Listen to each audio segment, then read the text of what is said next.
राजा का भल रे? अरे हई देखत हवा न का कि हम खटत खटत मर जात हई अजय आ तू आवा के तो के हमार कोनो चिंते फिकिर ना है। करे खटे खटे तो कैले हई। ये बताओ कि केकर मेहरारू ना खटेली रे? ई कुल हम ना जानती त का जाने ली रे?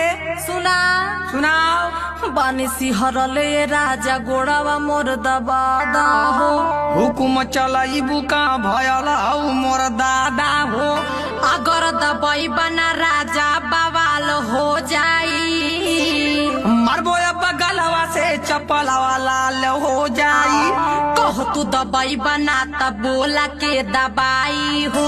सुन धनिया ई काम हमसे न हो पाई हो। कहो राजा जी फिर बतावा कहवा जाई हम। या रही गयल कि गोड़ तोर दबाई।